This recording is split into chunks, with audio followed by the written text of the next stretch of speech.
How do you organise an astronomer's party? I don't know. You plan it. Oh, fuck off. Fuck off. We're keeping this up, are we? I would like to get a job cleaning mirrors because it's something I can really see myself doing. Oh, no. Oh, Louis, Oh, fucking hell, I'm peaking it again. Because you love your own jokes. Down to 40%. Right, I'll try it again. Why did the coffee call the police? Because your jokes were truly terrible? Because it got mugged. Oh, no. Oh, no. I don't even think... I'm still peaking. I don't even think the audio is peaking. I'm just going to have to leave you. It is on my end. I'm just going to hope that you can deal with it. Okay? Yeah, actually, I think mine's peaking I'll try a little to stay a little... Like, I'm not going to shove my face in the microphone or anything. Yeah, it's fine. Ugh. I don't even think you were peaking. Why did the Cyclops close the school? Why? Because he only had one pupil. I realised that halfway through. And Why didn't you say it then? Because I'd already committed to saying, like, whatever I said. And it was midway through me talking. I'm like, I know exactly what the answer is. And I still carried on. Terrible. Right, so what's our topic for today? Our topic for today, if I can sort of bumble my way through it, because I did write like a full-on essay for it and I don't know where it is. While moving house and moving all of my stuff around, I'm one of these people who I will write my file names as just... It looks as though someone's falling asleep on the keyboard because I can't think of anything quick enough because I have ADHD. So I just smash the keyboard. So there's a file called... but I don't know where it is. So hopefully I can bundle together something off the top of my head. So you moved house. Did you move files on the computer? Surely the files are still in exactly the same place they were. Well, no, because I threw out a lot of stuff, including all of the bits where I had the logins and the notes of where things were. Okay. And I had to move a lot of stuff onto OneDrive, which is a nightmare because I have various different accounts with it. And then, yeah, that's fair enough. I was like, surely nightmare. You didn't have to box up digital files and then unbox them when you got where you were going. That's not how. Fair enough. You got your microphone. That's what counts. Yeah. Yeah, okay. Today's topic, then. Today's topic is a guy called James P. Watson. Okay. So, this guy, he was born... As most people are. Okay, so this guy, he was born in 1870. So at the end of the 1800s. I say, as if people went, 1870, what was at the end of the 1500s? No, so the 1870, so I realised that I haven't done any research whatsoever in what it would be like in the world of 1870. I don't know. Wikipedia is useful. It was a common year starting on Saturday of the Gregorian calendar, so that tells us a lot about what life was like. Good to know. The first edition of the Northern Echo was published. Nice. In 1870. Brooklyn Bridge construction started in New York City. The first ever instance of a political cartoon symbolising the United States Democratic Party with a donkey was published. Mm. That's interesting. Yeah. Isn't that the sort of time when Red Dead Redemption was set? Around then? I think so. Yeah, I think so. Yeah, sort of last days of cowboys and stuff, I think. But the modern world creeping in. Yeah, a little bit of a sort of a crossover. So this guy was situated in California, USA, but he was also knocking around Idaho, Washington. He was someone who went about a lot of different places in his life. And we're also going to learn that his name actually wasn't necessarily James P. Watson, but we'll get into that more. Cool. So, this guy, when he was arrested for a crime which I'm going to tell you about later, he told reporters at the time that he had spent his childhood in orphanages, where he was beaten, where he was starved, where he would be locked up in a cupboard for days on end, etc., etc. Right. Now, that was all bullshit.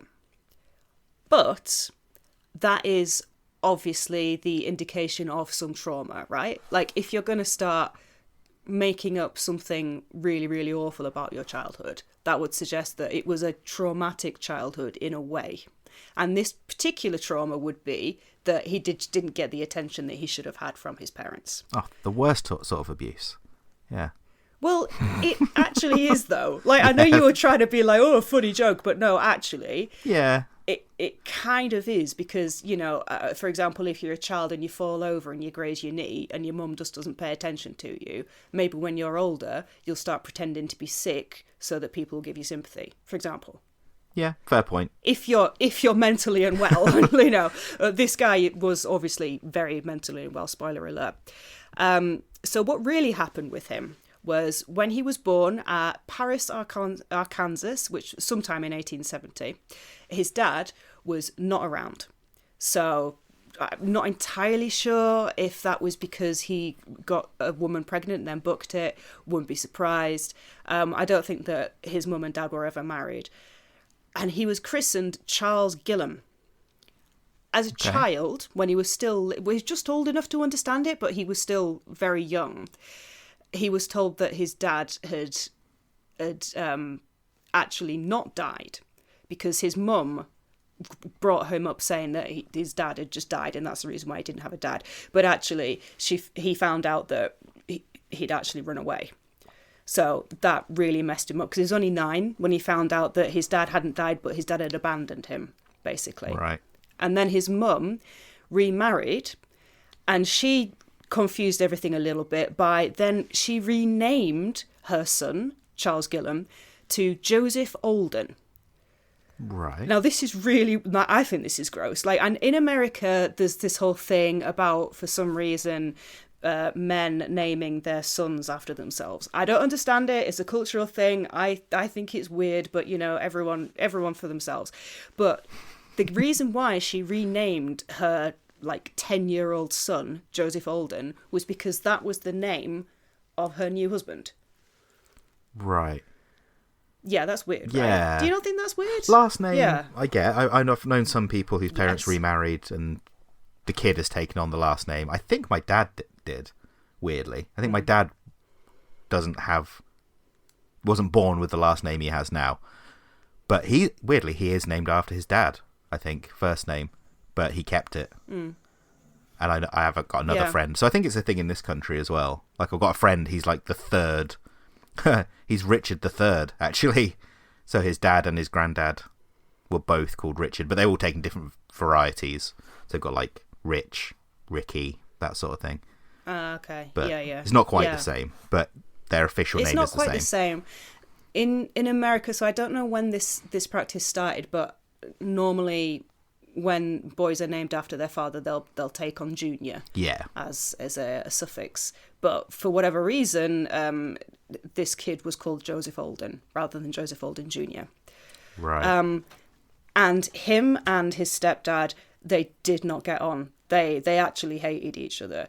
And Joseph, as he was then called, ran away from home around age 12. He has a lot of names, so we're just going to call him James. Okay, so James P. Watson. Yep. So it seems that this poor lad, it was not a great childhood in real life. His mum, I think that there was a lot of resentment towards him because, you know, the father had left him with her, and it really, really wasn't a loving home at all. Right. This is a nice upbeat topic then. Yeah, it's not exactly top comedy material. Nice. Yeah, so, well, the reason why he ran away was because his stepfather was just being an absolute piece of shit. Interestingly, his stepdad already had a whole bunch of kids, and at no point did they try and integrate James with his kids as well. Right. So basically, like, it was just a really shitty situation for him. Cool. Good basis for a podcast. Good. Good wholesome material so far. Yeah. So he lives at home at 12, which is insane to me. Yeah. Like, from what I can gather as well, he was like, right, okay, fuck this, and left. And his mum and his stepdad were like, okay, bye then. And that was it. Like, a 12-year-old he started just slumming it around the USA. He would make money by taking jobs, little odd jobs and things, just whatever he could to get a bit of food going. That's mad. Yeah, like, I can't imagine as a 12-year-old having to do something like that. Yeah, I'm trying to think what I was doing at 12 years old. Building Lego and... I was... yeah. Yeah, I was fighting my brother over Pokemon cards. I would have been... There's not a chance I would have handled going out into the wild world at 12 years old. I remember crying because I lost my Blastoise once. There's no way I'd be able to slum it around the USA trying to get a loaf of bread by doing yard work. No way. No, not a chance. I might have had a paper round when I was 12. So maybe I was earning money at 12. I can't remember. I don't know when I got my paper round. That'd have been what? I'd have been 12 in 97. So I'd have been playing the Sega Saturn religiously. Not leaving my parents to go earn a living. I wouldn't have got to the end of the street. Oh, yeah. Remember when you were little and you'd do that stupid shit where you'd be like, I'm leaving home, I'm never coming back, and your parents would be like, all right then, bye. And then you made it to maybe a couple of steps out the front door. I swear my parents just didn't teach me to be independent, so I couldn't run away. Like, they just kept me dependent on them. Although I do remember at school, actually, me and some friends, when we were it was like a proper village primary school where, they didn't really see the parents. They just let the kids out the door and trusted that they'd find their way to a parent or whatever. And we just hid somewhere in the playground. I think we got like an umbrella, attached coats all around the edge of it to make a makeshift tent, and just hid in this little cubby hole in the middle of the playground, in the corner of the playground. And they went absolutely ballistic at us because all the parents were like, where's our kids? Like, there was 5 of us or something. And we were just like, yeah, we're just having a camp out back. We just thought we'd camp out for the night. We didn't think we'd tell anyone because we're idiots. And then, we got a hell of a bollocking for that. So I guess I kind of did. I mean, that's primary school, so I'd have been less than 11? When did you go to secondary? Yeah. So I tried it, actually. I guess things were different in the 1870s, I suppose. I'm not that old. Ha ha ha ha. I thought you were being serious. So, I was talking about James P. Watson. Right. He was in the 1870s. Yeah, fair enough. He made it more than one night running away. Oh, yeah. Yeah, he made it a long time. But the thing is, because his version of events, which he gave to reporters after he was arrested, it's hard to tell which needs to be taken with a grain of salt and which is actually real. So supposedly when he was like 13, he ended up being adopted by some farmers, and they basically tried to work him to death. And he said that he ran away from that because he was being beaten up. But I mean, it's one of those things, like, it wouldn't really serve him that much to make up a story like that, particularly. I don't think. He actually changed his name himself to Dan Bolton. Good, after he ran away from the blacksmith's farm. Yeah, I quite like that one. Although, I mean, the first one was good. I mean, he's already got reasonable enough names. I don't know what's wrong with Joseph. I mean, I guess because it's Joseph Alden, which was the name of his stepdad, who was a knobhead. So yeah, I guess that makes sense. It was full of good, strong names back then. To be fair, I don't think you'd be hard pressed to find a bad one back in that day. Like, they're all good. So, fast forward a little bit. I think in 1913, which would mean that he was 40, 43. I'm really confused by numbers and the shapes that they make on my screen. So he ended up getting to Canada. There's this big gap in between him running away from the farmers and then 1913, I appreciate, but I couldn't really find much in between. For whatever reason, he didn't say what he was doing during that time. But here's the thing. So this was when he met a lady called Catherine Cruz. They met in a little city in British Columbia, southern British Columbia. Right. And this lady, she was either his first wife or the fourth wife. Right. Yeah. Okay. How many times have you been married, Luke? There's no funny answer to this. Just never. Yep. I'm married to my job. Me neither. So, okay. So I was thinking about this. Getting married, it takes a lot. It's a lot of time. It's a lot of energy. Can you be asked? I mean, at first you've got to start seeing someone for a while. And then you've got to get engaged. And then you've got to go through the whole bullshit with getting married and everything. And we're talking the early 1900s. So it wouldn't have been like in medieval times when peasants used to get married by shaking hands over a corpse of a horse. It was like, a full-on thing. Yeah. I swear that's a thing. I swear they got married by shaking hands. I will look that up and I'll report back. I'm pretty sure that's the thing that they did. Right, okay. Sounds romantic as fuck. Yeah. Yeah. I mean, back then, I don't think they made as much of a big ceremony of it as we do nowadays. Maybe? Like, late 1800s, still. Well, maybe. I mean, this was 1913. Oh, okay. So you're talking shortly before the First World War. I think it wouldn't have been necessarily hugely frowned upon if you just meet someone and then for a couple of months you get married. It wouldn't have been like in Pride and Prejudice times where it's like, oh, you will be my wife. And then, you become engaged.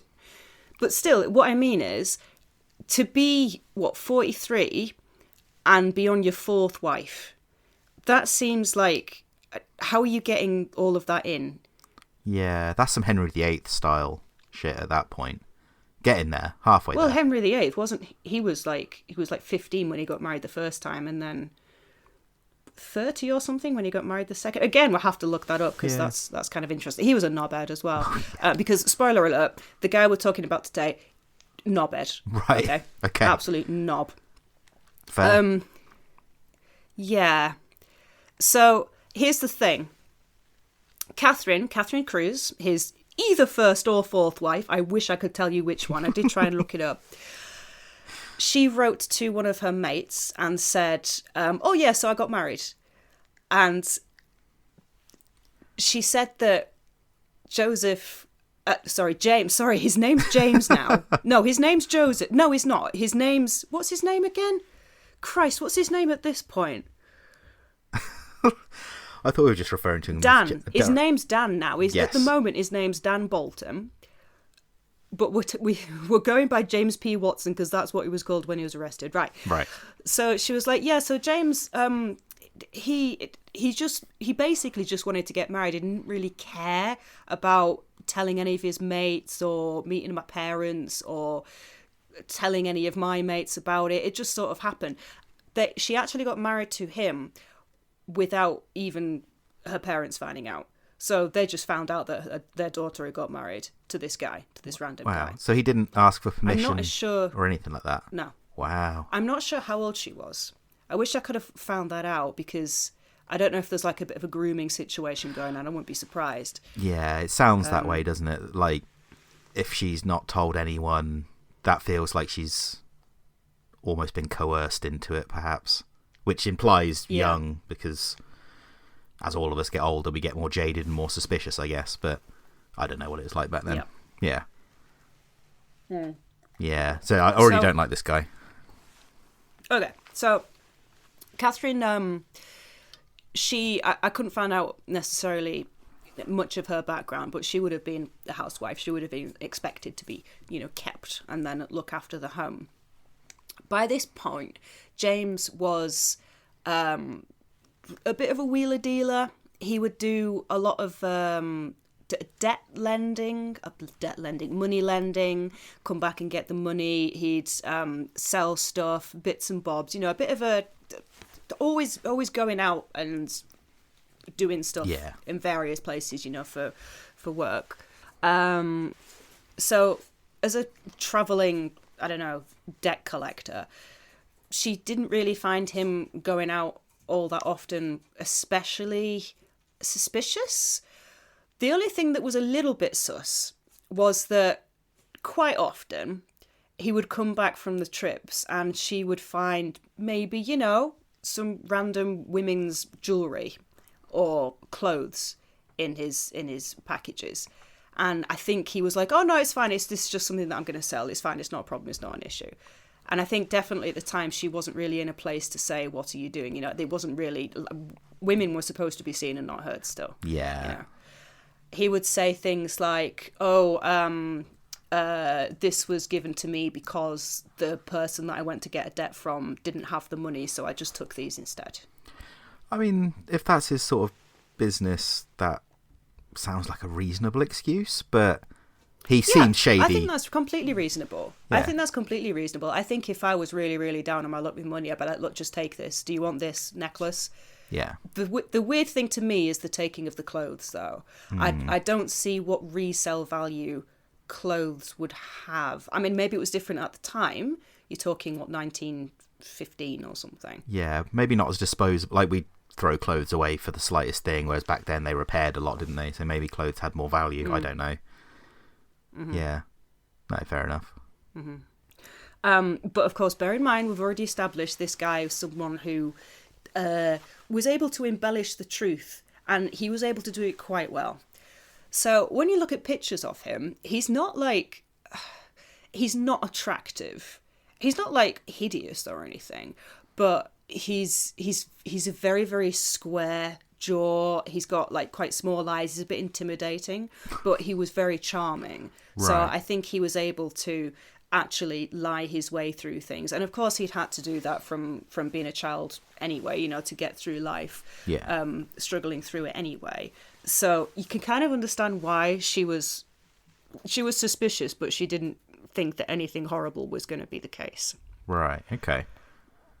The thing is, actually, between the years 1915 and 1918, he was married to at least 7 women. Wow. Including Catherine. At the same time? Yes. That's mad. Yes. So, this is going to get really confusing. So, he's still married to Catherine. In October 1917, he's changing his name to Charles Newton Harvey now, right? Another good strong name. He's Charles Newton Harvey, but not to Catherine. To Catherine, he's known as Dan. I can't remember, but the one that I said before. Is it like Dan Oldham or something? Dan, that's it. Yeah. Yeah. So Dan, but he's going off and he's marrying someone else. So he married a Alice Ludvigson in Port Townsend, Washington. Bearing in mind, Catherine's still in Canada, as far as I'm aware. Right. But he was still married to Catherine, but had ran off and abandoned her without saying bye. So as far as she was aware, she was still married to him, but it had been a few years. So he's still legally married to her, basically. Right, okay. But he met this Alice Ludvigson by doing something that he would do to get most of his wives. He would put an advert in the Lonely Hearts column. Right. I forgot that was a thing, Lonely Hearts columns. Wow. Yeah, that was a thing. That was exactly a thing, yes. Wow. What a time to be alive. Just advertising the paper, I want a wife. Yep. Mad.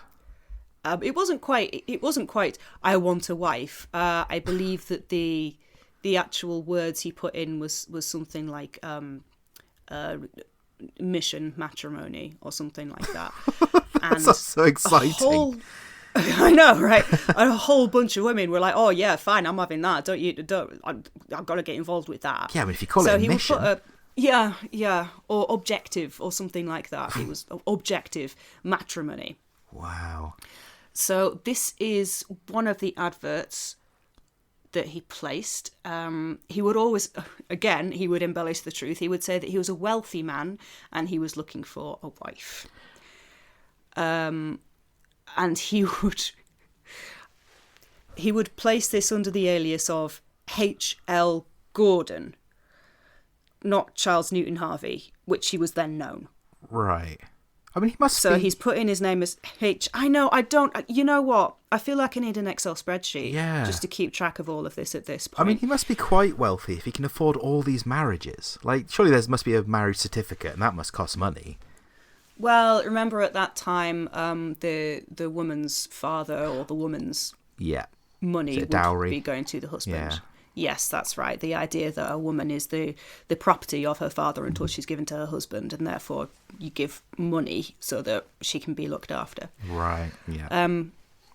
So here's an example of the advert. A gentleman, neat appearing, of courteous disposition, well connected in a business way, has quite a little property and has connected several corporations. His nice bank account...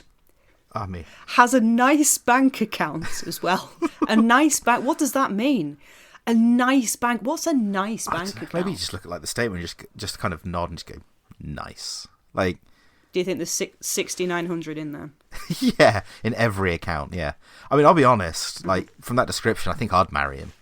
Like, yeah, well-to-do man with connected. Was it connected in the business sense or something? Did you say?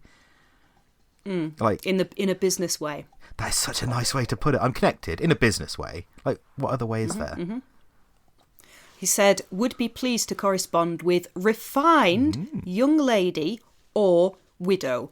Objective matrimony. This advertisement is in good faith. All answers will be treated with respect. I mean, that's a good way to advertise yourself. You don't get that on dating websites nowadays, do you? Yep. I mean, it's interesting that he says young lady or widow, because those are exactly the two groups of women who would be especially vulnerable. You know, they're looking for love if they're a widow, or they're looking for marriage if they're a young lady, because at the time, if you were unmarried at 25, then you were ancient. Yeah. They are kind of polar opposites, though, aren't they? Someone with no life experience, or someone that has been married. I get what you mean. Both are vulnerable to being scammed, but it's kind of... Yeah. If you read that in a advertisement or whatever, you'd be kind of... no in-betweens. One end of the spectrum or the other end of the spectrum, nothing in the middle. That's just such a weird thing. Well, it's very specific, isn't it? Yeah. Because he knows that he's able to manipulate those ones particular. And when he would get the responses, the reason why he would be wanting the widows and the younger women was because he was looking for the wealthiest ones. The ones who, either the very young women who had potentially a huge dowry to give out, or the widows whose husband had left them all the money. Yeah, it makes sense when you view him as a scammer. It's just as a sort of someone that would be replying to these. That's a big alarm bell, isn't it? Of why these two specific things that are completely opposite. It's just odd. So this is where it's just ridiculous to me. So he's got his list of all of these women who've replied to him. He's filtering them out, and he could have done with Excel at this point, but of course way too early for it. I would need Excel at this point. So he's got this list of all these women, and he'd start doing like super quick courtship with them, letters and seeing them. So he'd be dating multiple women at a time, multiple, and he would always be pushing the early marriage as fast as he possibly could. And then after he's managed to marry them or engaged with them or anything, he would then scope out maybe, additional women by asking for a list of their friends or relatives. Right. And he said that was because he wanted to make sure that they'd be okay long term. He's got all of this information about each one of his wives. Like, it's all branching out. And then he would say to those friends and relatives and whatever, can I borrow some stuff? Can I borrow some money? Is that okay? Right. Can can I have this cash? And he would basically, he would say to his wives, I've got all of this money. It'll be easier for us to just, combine our wealth. Right. This sounds like a pyramid scheme or some sort of investment scam. Exactly. So he managed to get his way into, the funds of his wives and everything. I don't know if there's like a prenuptial thing, but there's no way he would have married anyone with a prenuptial agreement. He literally married them for the money. Yeah. So there were some instances perhaps where he didn't actually have much money. So he would make out like he had loads of money when he married a woman. And then he'd be like, let's combine our finances. And then, we've got a lot of money together. Yeah. It sounds like that kind of, it's things with like crypto and stuff and all the business scams nowadays, isn't it? Where it's like you fake being rich to get in with other people that are also probably faking to be rich, and you all pretend to be rich together to then get the confidence of other people to scam them. It sounds it's wild how that sort of stuff carries sort of through time, just in different ways. Yeah. But even though this sounds really obvious to us, like I think if, like, for example, if you and I were seeing each other and then after a few months, like I was like, okay, let's get married. Let's just get married because then we can combine our wealth and then we'll have like a better buying power. Yeah. You'd be a bit sus, wouldn't you? You would. But at the time, in early 1900s, for a woman who was unmarried before 25 or a widow, they had quite a low societal standing. So they really are looking to get married. And they didn't have any reason to think that this guy who was essentially, just this bachelor who wanted companionship, they had no reason to think that he was marrying them just for their money. And of course, after he'd married them and then got the money, what use did he have for them? Yeah. I guess back then as well, like, you don't have, as obvious as it sounds, you don't have like online banking where you can check. So if you pulled it together into a shared account or whatever, and one person put 30 grand in, the other put 30 grand in, you can prove that they have money. But back then it's just, they're combined. It's in a bank somewhere, just probably quite easy to pull off back then. It's kind of scary. Oh, yeah, definitely. I mean, you think about the fact that women didn't even get to have their own bank account until, the mid-1900s or something? Wow. So I don't know how much access they would have actually had to their own money anyway. Yeah. And then a man comes along, marries them, and, the bank's like, oh, okay, fair enough, you've got a cock, that means that you're able to manage money better than this woman, apparently. Yeah. But ridiculous. Yeah, it is really sad because I think a lot of the women were genuinely looking for love and companionship. Oh, yeah. And they here's the thing. So I told you about how he was very intimidating looking, but very charming. He would love bomb the shit out of these women. Like, you're talking flowers delivered every day, beautiful little excursions in expensive cars and letters and, oh, I love you and all of this stuff. And he was doing this to multiple women at a time, but of course they didn't know about each other. Right, yeah. I mean, it is horrible. I know we're kind of trying to make light of it for the sake of a podcast, but it's terrible to abuse someone's trust like that. Like, sad. It was really sad. I mean, I don't understand how you can manage to do that anyway, because just doing that for one person, like, I've never love bombed anyone, I think, but even doing all the romantic gestures and stuff is nice, but it's pretty knackering, if I'm honest. If I'm there every day, I wake up and I'm like, oh God, go through my Excel spreadsheet of 220 different men. I'm like, right, okay, so he had the doves on Monday, which means I can give Jason the doves today, but then he needs to have the flowers. And if I take him out on a little boat that's shaped like a swan this afternoon, I'll be able to take Daniel out in the evening to the theatre. Like, it just the thought of it completely overwhelms me. It's like the worst game of Sudoku where you can't have the same gifts in the same column for the same person. Yes. It's stressing me out even thinking about it. Like, can you imagine? I wonder how many times he gave his wife a perfume and she said, oh, you gave me that perfume last week. Yeah. I've not run out of it yet. And he was like, oh, shit. Oh, well, I just thought you'd need more of it because you smell so nice, Yeah. Just imagine it's like, oh, roses again. And he's just got fuck. You just see him seething to himself, like frantically checking through his like briefcase of notes, just to make sure it doesn't happen again. She walks into the kitchen. The kitchen's just full of roses. She's like, I like roses, honey, but I can't move. Yeah, like the dining room's full of doves. Like the kitchen's full of roses. Like it's very sweet. But when are you going to stop giving me doves and roses? Like they're going feral in there. Like it's just caked in bird shit. Just mad. When was giving doves a thing? Why do people give Well, I people don't know birds? if giving dove is a thing. I think, it's just a sort of sweet thing, kind of. I mean, it's a bit sad. Birds are very ornamental. Yeah. Wasn't that what the 12 Days of Christmas really is? Just 12 different birds. Yeah, but what is that? That's some insane love bombing, that song. It's mad. What am I going to do with 12 partridges in a pear tree for a start? Yeah. But then we start going about maids and milking. Yeah. There's 8 of them for about 4 days. And then the drum. What am I doing with 12 drummers drumming? I don't need that.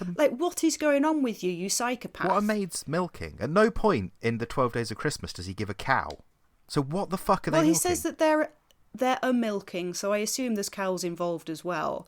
I would hope, or maybe goats or something small. You think he'd say that in the rhyme, though, wouldn't you? Like 5 gold rings. No, it wouldn't. And then also some cows. Like they've named every fucking thing else. 8 maids are milking with cows. That doesn't work. Well, no, you'd give the cows like the day before or after. I don't know how many cows. No, the verb is an assumption. It's like you don't say 12 drummers drumming drums. They're drumming drums, not a tabletop. I guess. I mean, wasn't the whole thing about the maids are milking?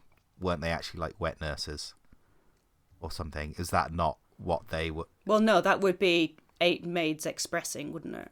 They're not. I guess. They're not milking. Well, I thought the whole thing, to be fair, was all the 12 days were different types of birds. They had like different names. Why would I want 8 wet nurses?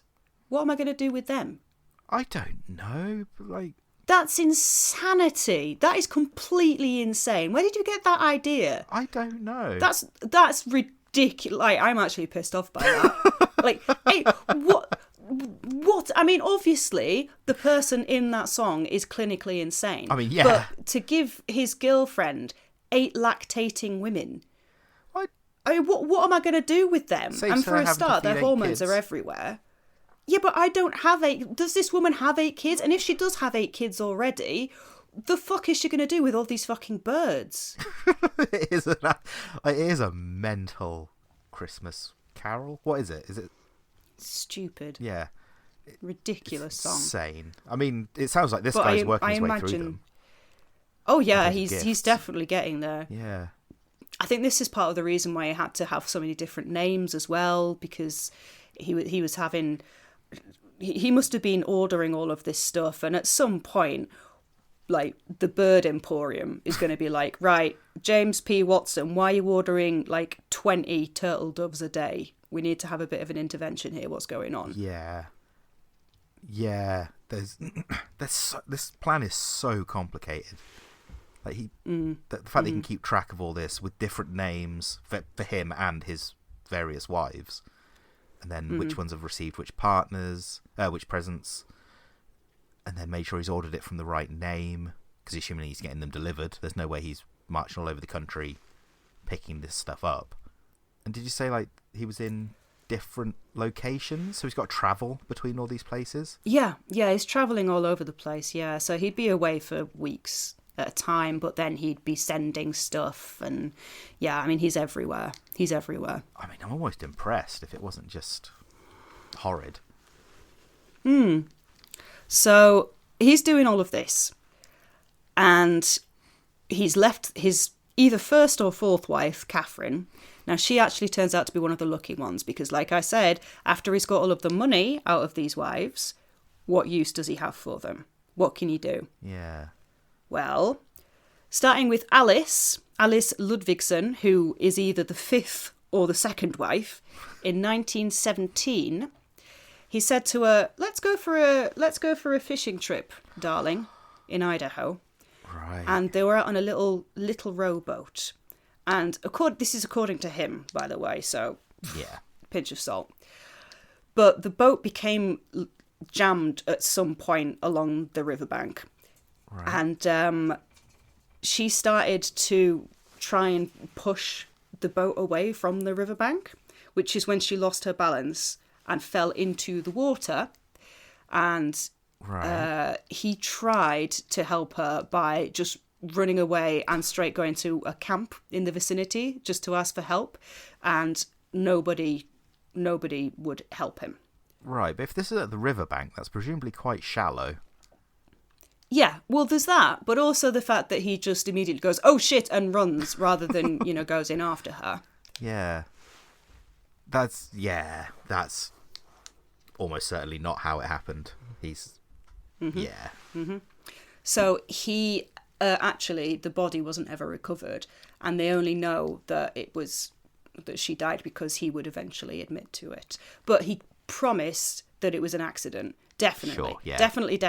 Well, he promised at the time that it was an accident. Definitely. Yeah. But with her gone and all of her lovely money with him now, he goes back to the Lonely Heart section in the newspaper. Yeah, of course he gives does. himself another name. And he starts to find himself another wife. Right. For example, there was one Beatrice Andre Walther, I think. She was a widow. And apparently she was very, very sweet and affectionate and loving. And she married him just a few months later in 1918. Wow. But she knew him as Harry Lewis.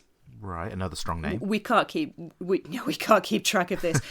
And then they took a little trip on a little boat on a lake. Yeah. And she drowned. Of course she did. Yeah. Yes. Yeah. Yes. Couldn't see she that totally drowned. Mm-hmm. And then a few months later, September 1918, which is, that's the same year that he married the last one, and she died in mysterious circumstances. He marries one Agnes. Right. And then she went for a little punt on the lake with him. Stop going on his boat. It's just insane. I know, right? Take his boat away. And in fact, it was the same lake, and she God. drowned. She drowned by accident. Yeah. Close the lake. Yep. There's clearly, even if you believed him. At this point, it's like, mate, I mean, how is no one going, right, this guy, there's a lot of drowning happening around him. Is he like some sort of Poseidon creature? Yeah, you just need to sit him down and be like, mate, I love you. Yeah. We all love you. Everyone in this room loves you. Stop taking women on the lake in that boat. Yeah, so you just got bad luck, mate. It's obviously following you around. You can't be around bodies of water. The sea is not for everyone. No, it's not. I mean, this isn't even a frigging sea. This is the thing. It's not the sea. It's a lake. Oh, yeah. It's not even like they're splashing around all over the shop, hoist the main sails, chuck the barrels and everything. Yeah, they're just having a little... Yeah. Pretty much on one of those little pedal boats. The swan pedal boats. It's a swan pedal boat. And then these women are just drowning, and he's coming back to shore being like, my wife just drowned. Yeah. Mate, stop pedaling so fast. You're jettisoning your wives from the pedal power just over the side. So that's happened. Yeah. And then he marries one Bertha Goodrich. Oh, that's a good strong name. Yeah. And she fell off the boat. Of course she did. When they went out onto the water. Of course she did. Mm-hmm. According to him, she lost her balance. She wobbled a bit like the first lady Alice. Although that was a more believable story. I feel like because at first he's saying, oh, she tried to push the boat away from the bank. Yeah. And then fell in. That makes more sense. Like you can see that happening. It's a little rowboat. But obviously by this point he's on murder number 4, and it's like, oh, she lost her balance, she fell over. It's kind of like how when you hear about certain members of the Russian parliament falling out of a window. Yeah. It's got to that point where it's like it's not even reported on anymore explicitly. It's like, oh, they fell out of a window, and everyone's like, yeah, we know what that means. We know exactly what that means. He's not even trying at this point, is he, to come up with the story? Just like, oh, she fell in again. Let me just grab another wife. Like exactly, but he's got away with this for such a long time now. Yeah. So he's getting The arrogance. lax, isn't he? Yeah. He doesn't have to, like, and no one's asking any questions. All of these widows are just dying. Yeah.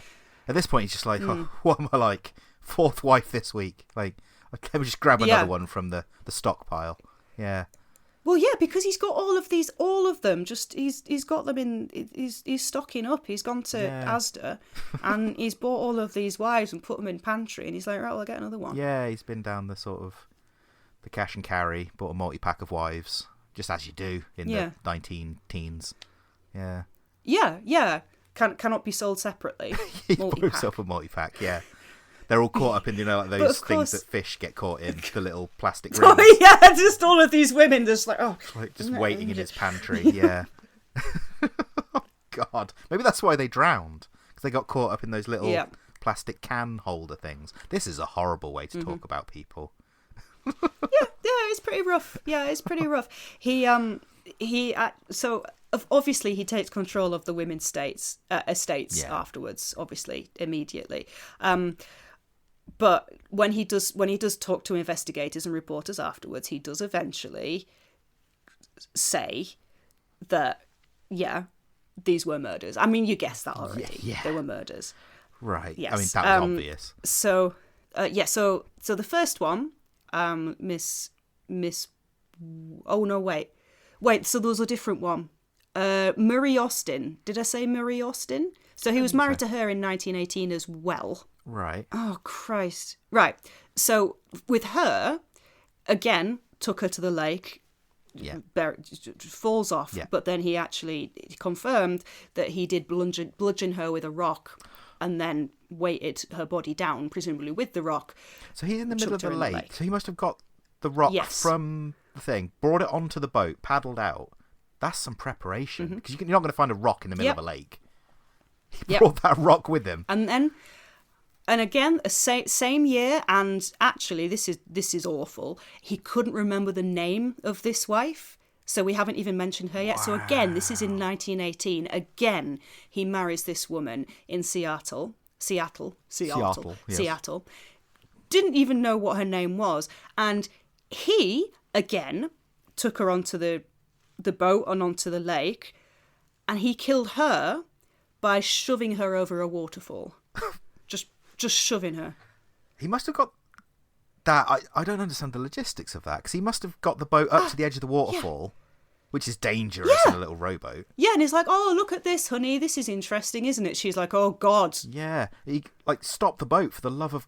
He must be built like an absolute tank to be able to row away from a waterfall. Mm-hmm.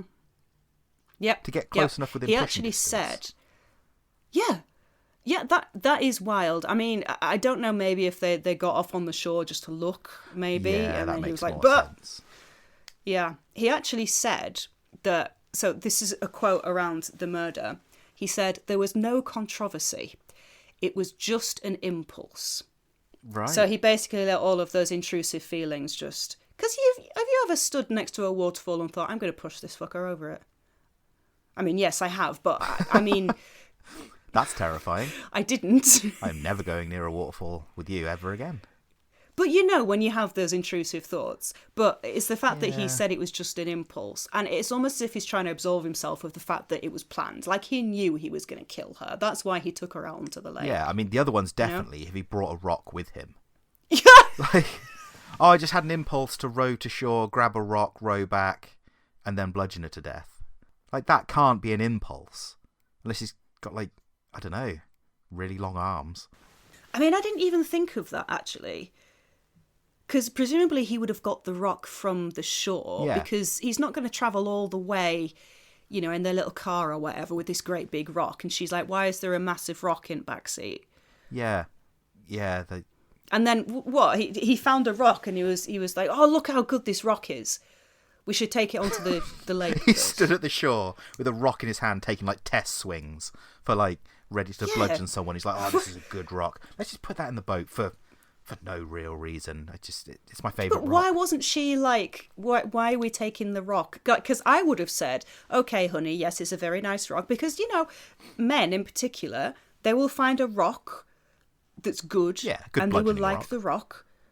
Or they might find a big stick and they'll be like, look at this is a good stick, you know, because it feels like a sword or something, you know. Yeah.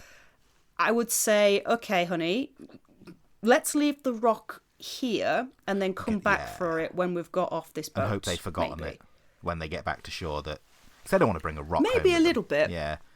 No, but I mean, that's an innocent thing though, isn't it? Like, I can remember when I was about 14 or something, my brother came back from a little trip with my dad through Cornwall, and I remember them coming through the front door and my brother was holding this massive rock, like it was huge, this massive, great big rock, and it had lots of tiny little fossils in it. I mean, it was literally like the diameter of your forearm, basically, just this massive heavy rock. And him and Dad had found it on the cliff and gone, oh, that's quite a good rock, and they had carried it 3 miles to the campsite because it was a good rock. And then they brought it all the way back home to Yorkshire because it was a good rock. And they brought it and they sat it in front of me in the living room and said, look at that, it's a good rock. And I was like, it's a fucking rock, you know? Yeah. I'm just picturing him like, is it Sisyphus who had to roll the rock up the hill? I just imagine your brother and your dad. Just your dad like, oh, come on, yeah, we'll take it back. And he's just shoving this boulder. Oh, no, he liked it. He was into it. He was into the rock. That's what I mean. Like, men, I think they, you know, because of social conditioning, they're allowed to find things like that interesting and fun. Yeah. I mean, don't get me wrong, I find that kind of thing interesting and fun now. But at the time, because I was supposedly female, or supposedly a woman, Yeah. I was like, no, rocks and sticks aren't cool. But they are. Yeah.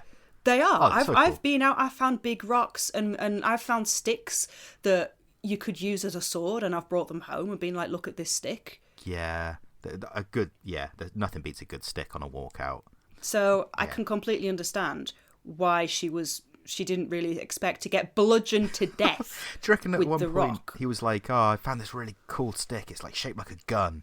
And she's like, no, honey, that's an actual pistol. That's an actual gun. He's like, no. It's just a stick. Let me just put it here next to me on the boat. Nothing suspicious is going to happen. It's just a stick. And it's like clearly a metal gun that he's going to use to shoot her. I think... No. I don't think these women were stupid or anything. No, I think he they were is. just...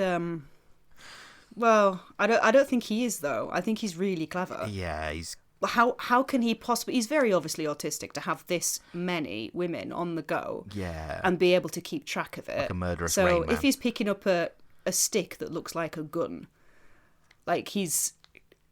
Oh, no, I think he's getting He's arrogant not picking up a stick at that... this point where he's saying... Do you that think? Or do you think... Yeah. Do you think because he's murdered like 5 of his Yeah, wives he's so bored. far, he's getting so arrogant that he's like literally... He thinks they're he's gone stupid. and bought an actual, like, a shotgun, and then written on it is a stick. His stick. And then just taken it. Just glued a few leaves on it and, a bit of offshoots so he can just find it in the middle of, the shore and be like, But oh, look at this it stick keeps I found. happening.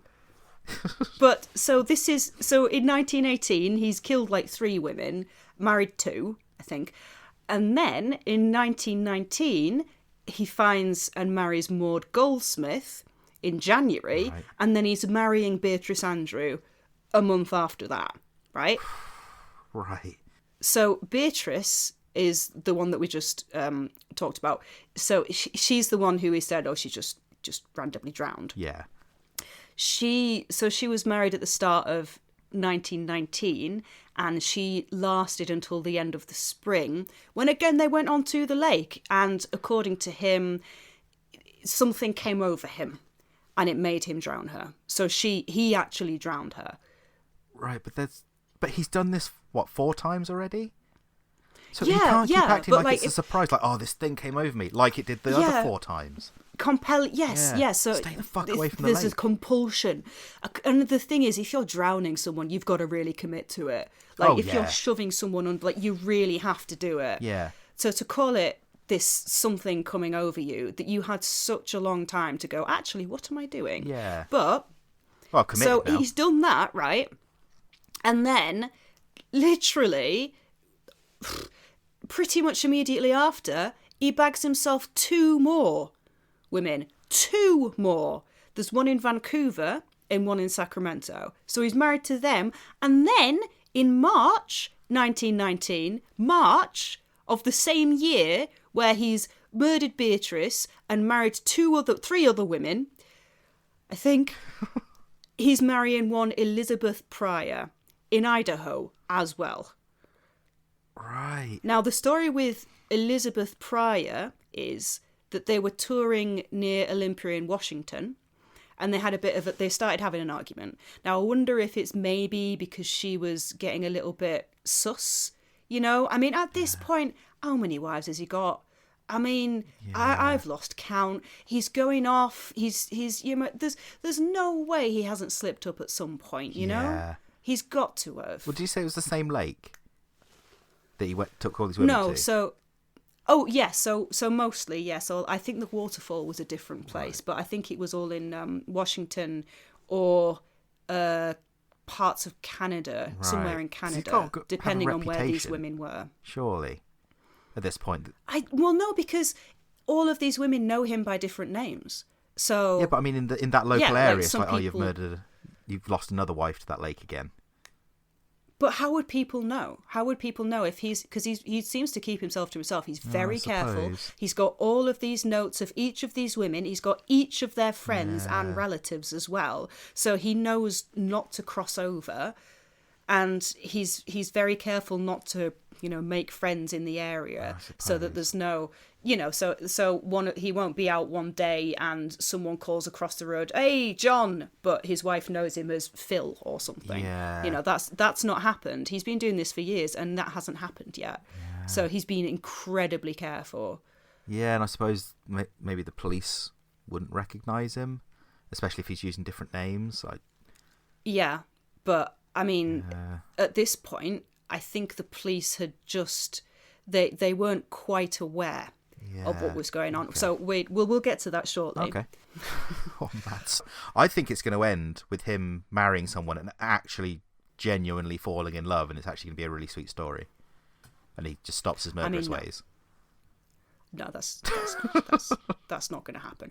Also, that wouldn't be sweet at all, because then his wife that he marries, I can't imagine that. Oh, you murdered all of your previous wives, but you're the and one. All the previous wives are like 200 women in America and Canada. Yeah, absolute insanity. So the last thing is that we just So Beatrice was the one. Right, so Beatrice is the one that he just shoved into. He drowned her, and then he married two more people, and then married Elizabeth Pryor, and that's just not even halfway through 1919. And they start to have a fight, like I say, a bit of a quarrel when they were just walking around, and he hit her and knocked her unconscious. Right. I'm not sure where they were when this happened. Presumably it wasn't in the street, because after he knocked her unconscious, he decided, I better kill her, and he killed her with a hammer. He bludgeoned her to death with a hammer. Okay, so he's not even trying to disguise it at this point. He's not looking around. He's not even trying. Lake. Yeah, and I don't think he was really thinking at that point of things like blood and fingerprints, because he got away with this for so long. And as well, he then goes and marries another woman after that. Still got the blood of the previous wife on him. Yeah. And another one. And now we're to June 1919. So we're still in the same year. Wow. So he's killed another wife. He's 3 more wives. And now he gets married to Bertha Goodrich. That's in Washington. So she's a Washington lass. And they went on their honeymoon. And that's when he bludgeoned her to death. He just bludgeoned her to death. Didn't a Bertha already fall out of the boat? On impulse. Is this the second Bertha? Yeah, so there's... I think so. Possibly. I think you said a Bertha already drowned at the lake, and now this is his second Bertha. He's repeating himself now. Yeah, so he's got one Bertha Goodrich. Yeah. You know what? It's so confusing. It's so difficult to keep on track of all of this. So he just felt. So by the time we've got to Bertha, I mean, he's just not. He's lost all sense. Yeah. Of just he. It's almost like he. I suppose it feels a bit like, to me, it feels a bit like you know when you, okay, so for example, you put some money in a stock and you lose a tenner, Yeah. and then you start putting more money Yeah. in to try and win it back, and you end up losing more money. It kind of feels like that feeling where he's been driven by something that he knows is bad, and this feeling, but he just keeps, he can't control himself, keep losing because he's getting wives. so much more money every single time a woman dies. He's getting more money, and then he's using that money to get another woman. Yeah, it's an investment. That's what it is. Yeah. He's investing money. Horrible. So yeah, but is the fact that, so the drowning, you can kind of, maybe, and it's also, easier for the body to just not be found if it's weighted down. But now he's starting to bludgeon them. So he's leaving prints, he's leaving blood. Yeah. Like he's lost it at this point. So he's bludgeoned to death Bertha. Again, this is only 1919, in the middle of 1919. And he weights her body down and just chucks it in a lake. Not the lake, but just finds a a lake. lake. Yes. And that's when, in July, he went boating with another wife, and she was the one that fell out of the boat and drowned in the river. Right. This is confusing. So that was that Alice Ludvigsen? You know what? It's the timelines are insane. I mean, who can keep track? Yeah. Yeah, exactly. And then there was another 2 women who married him, and again, this is just 1919. And then at the end of 1919, he married Nina Delaney, and that was in California. That was in December 1919. And her body was found naked outside of town, and her skull had been crushed, she had been strangled, and her breasts and her genitals had been slashed.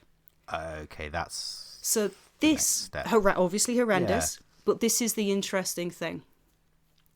This is the really interesting thing here. So, right. This woman, she... hang on, sorry. Yeah, so at this point, we know that he's completely... we know he's just a bastard. Yeah. Right? Well, that's a power thing, isn't it? Yeah. Slashing the breasts and genitals. That's not just for money at this point. That's like a power thing. Like, I think I've heard somewhere. So he's gone full crazy now at this point, by the sounds of it. So the interesting thing about her, so Nina, she got married to him just a few weeks after she showed up in California. Right. I'm not too sure how old she was, but I think she was a widow. Right. And obviously she was very, very vulnerable. Yeah. And they went to spend their honeymoon in Santa Monica. And then they went on a camping trip to Long Beach. And it was there that Nina started thinking, hang on a minute, what? My husband's a bit suspicious. He's acting a bit sus. Yeah. So obviously this is before she gets murdered. Yeah. So she starts to do a bit of investigating. I think it's after they came back from the honeymoon, or during it, perhaps. And she went through his belongings, and she found letters from other women. And we're not talking like 1 or 2 letters, we're talking several. All of these letters that he's intending to send out, ones that he's received from all of these different women, proclaiming love, saying stuff like, I loved it when we went and did this, when we did that. Looking forward to the boat trip. Looking forward to the boat trip. And obviously, he gets really, really pissed off. Really, really pissed off with her. And because he doesn't want to be accused of cheating on her, even though he friggin' is, he kills her. Right. Yeah. That's brutal. Yes. So how does he get caught? Because we're obviously hearing this story, so he must have got found out eventually. Now, bearing in mind that there might be a little bit of a mix-up in terms of the names of which wife was which and everything, and it's just because it's so hard to keep track of, looking through the different... Because quite a lot of the newspaper reports maybe got it wrong. A couple of the names might have been mixed up and everything, so I'm doing my best. Yeah, it's a very confusing story, to be fair. So she was the one, the poor lass. She died because she had accused him of cheating, and he was like, "How dare you?" And killed her. So this poor lass. Nina's gone, but it's just interesting that the murder of her was so intense that it's like he's unraveling at this point, because it's only been a year of just marrying, well, like after his first, possibly fourth wife. There's been so many marriages and keeping track and everything. Like, you're just gonna go insane, aren't you? So it's almost like he just snapped and did this horrible, violent death. Like, the other deaths were pretty horrible and violent, like the one that he drowned. I mean, that's awful, shoving someone down and keeping them down. That's a terrible way to go. Exactly. This is awful. Nina, after she died, he was still writing letters from her to her family, so they had no idea that she was dead. Right. Yeah. Now we are still in 1919, because he's getting married to Catherine Wombacher. Right. So she knew him as Walter Andrews, I believe. And she was... She got suspicious, but it was more of a long thing, because he was gone for long periods of time. It wasn't like, unlike with the other ones, he didn't get married and then kill her. I don't know if it's because of her location, perhaps, but she was a bit suspicious because of how long he would be gone for long periods of time, even though he was a debt collector. So she married him in late 1919, but remember that he'd married Nina in December. So, like, late 1919, I don't know if that means that presumably she got married to him, like, I don't know, December 1st, and then got married. He got married to Nina in like mid-December or something. I don't know. He packs a lot into a short space of time. So it's kind of, I mean, to me, like, that a year is nothing. But he's at this point he's at two wives a month at this stage. Yeah, I mean, you've got to admire his work ethic. Like, he's obviously horrible, but he's dedicated. So by the way, this Catherine is different from the first Catherine that he married, by the way. Right. But the one that got away because she was the one that he just left without saying anything. Yeah. Yeah. So knobhead, but didn't murder her. So this Catherine. Yeah. She was a dressmaker, so self-sufficient. I think she was young. I don't think she was a widow yet. And she was one of those women who, she wasn't going to let something just go. I think she was a woman who would stand up for herself, which would be his undoing. Like her already. So he told her that his job was... he told her that he was a federal agent. And his job was to go around travelling and investigate crimes. Just general crimes. Yeah. River murders, the sort that... Yeah. Massive rocks being misplaced. Sticks that look like guns, that sort of thing. Yeah. Which, I mean, you would expect that to be quite a lucrative job, wouldn't you? The thing is, and this blows my mind, the fact he must have had so much money after all of these wives that he'd taken the finances of, but he really kept going on about Catherine's money. Right. And how he would ask for loans from the wives and family members and stuff. Well, Yeah. She didn't like that. Because very early on, he was like, do you mind spotting me like $1,000? And this was in You need to buy a new boat. 1919 or something, right? So that's a lot of money.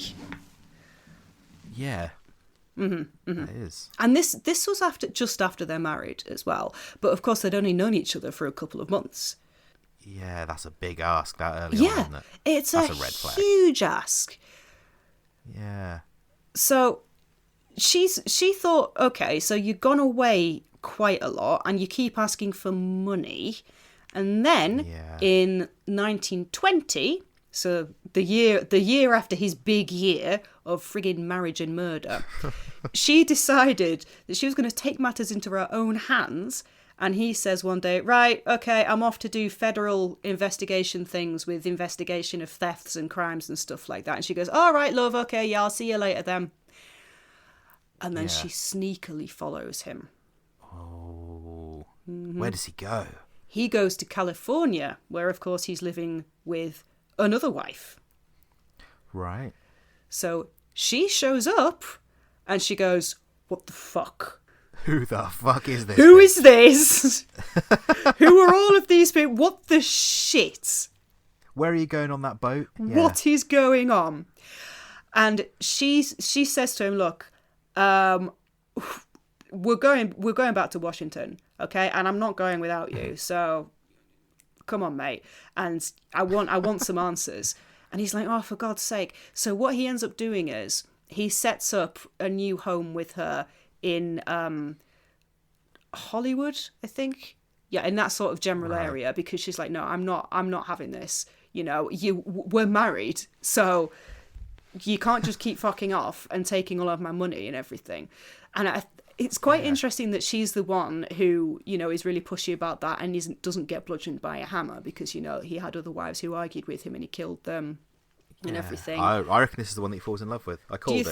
Do you think? Yeah, well, I reckon that's what this is. So they get an apartment in California. Yep. And for a while, she seems to think, oh, okay, right. So this is fine for now. But then he keeps disappearing, and he's been really shifty. He's doing the equivalent of, you know, taking his phone to the bathroom with him, putting a lock screen on that he never had on before and everything. And she noticed that he would carry this big bag around with him, this big black bag. And it was always locked. It had like a big padlock on it. And every time she tried to touch it or anything, it was like, no, don't touch that. I need that for my work, for my super federal investigation bureau shit. Yeah. And she was like, right, that's my police factory. Yeah, that's stuff. absolutely, that's all of that stuff. There's a rock in there. There's just a massive rock in there. That's where he's keeping the rock. Yeah, and a stick that looks like a gun that's definitely a stick. Yeah. That's where I keep my badge and my stick. Yeah. So it's the fact that he didn't just, I don't know what it is. Maybe you're right. Maybe he did really actually like her, because the other women that were asking questions, he killed them. I can fix him. Yeah. She fixed him. Maybe. But then what's he doing? Like, why is it that he's sticking with this Catherine at this point? You know, she followed, maybe it's because she's matching his energy, like to go to the effort of following him all the way across the country and showing up and being like, what the fuck, you know? Gained his respect, and therefore his love. Yeah, maybe. Oh, it's such a romantic end to the story. Yeah. I assume that's how it ends and no one gets murdered. Yeah. So here's what's happened, because this Catherine is not ready to give up right now. She's been a bad bitch at this point. Remember, this is 1920, which is when women should have shut the fuck up, you know? Like, around that time, like, I know it from talking to my elderly relatives. If men were having an affair, you just kept quiet, you know? You're like, if your husband was cheating on you, you didn't say anything, because that was your reputation. And get on the boat, sort of thing, Your reputation was down the drain, you know? Yeah. So you had to be careful. It's obviously the women's fault if the husband cheats. Yes, obviously. It's their reputation that, you know, should be damaged, not the men's. Yeah. That'd be insane. So that's how it worked at the time. But Catherine, because she couldn't get a straight answer out of her husband, couldn't. So she goes, all right then. And she goes out she goes to LA and she finds herself a private detective. Oh. So she hires a private detective because at this point she just thinks that he's cheating on her with some other woman.